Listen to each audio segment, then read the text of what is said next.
In the last episode, we brought analog mobile phones back to life. Phones that behaved like radios. Voice first, everything else optional. What comes next isn't a replacement, it is a transition. These phones still carry voices, but now those voices are encoded, framed, and managed differently. The Ericsson GA628 sits right at the edge, digital underneath, but still shaped by analog thinking. A narrow screen, minimal abstraction, voice first design. On paper, it's GSM. In spirit, it's still very close to analog. Messaging exists, but it's clearly secondary. This phone still thinks its job is to talk. Text is tolerated, not celebrated. It's reliable, it's serious, it feels like a radio that learned how to read.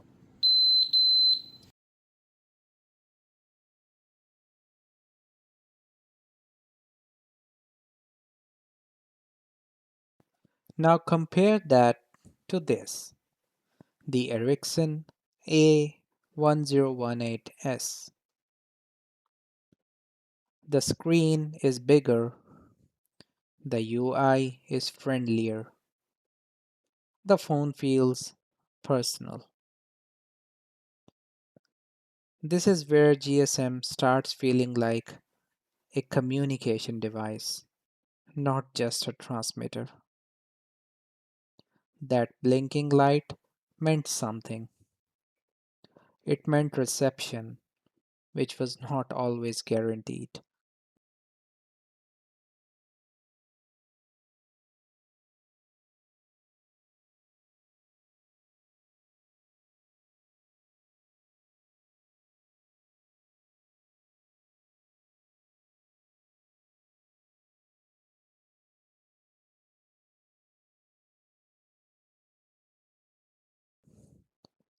You waited for messages, you watched the phone. Phones were no longer just endpoints, they had states, they had moods. This game here wasn't just about entertainment, it changed behavior. Phones stopped being something you checked and became something you kept with you. There were trade offs. Early digital calls didn't always sound better than analog. Sometimes they sounded worse, but they were more consistent, more private, and easier to scale. With the Nokia 3210, something else changes.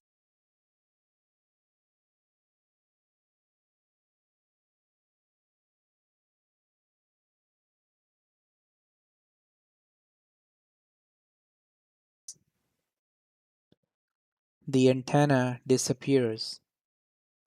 This phone was the first mass produced phone without an external antenna.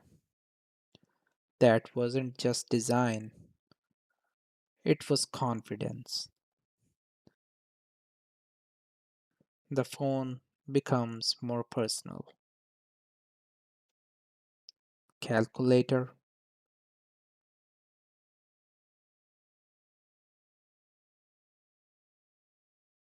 alarm clock, profiles.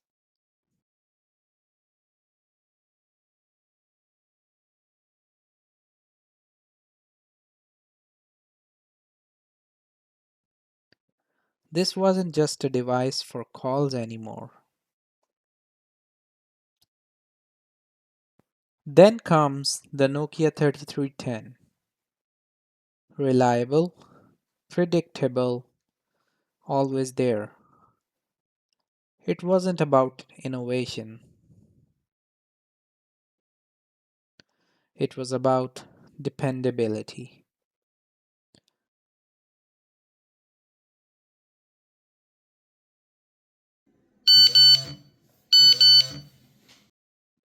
Messages stayed,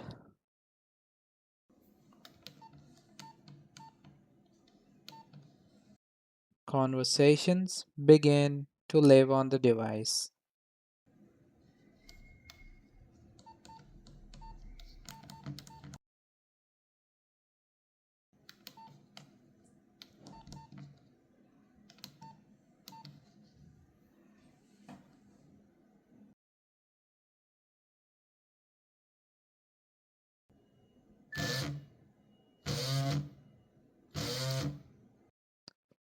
This is not MMS. There is no internet here, no packets. This is creativity squeezed through SMS. Phones were trying to send pictures before the network was ready.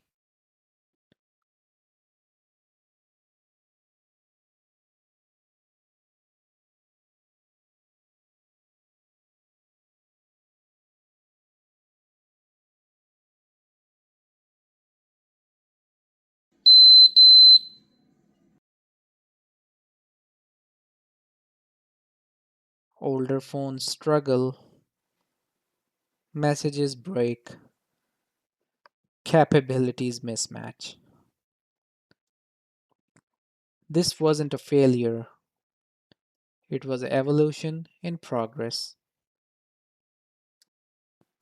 These phones were not competing on features, they were discovering identity.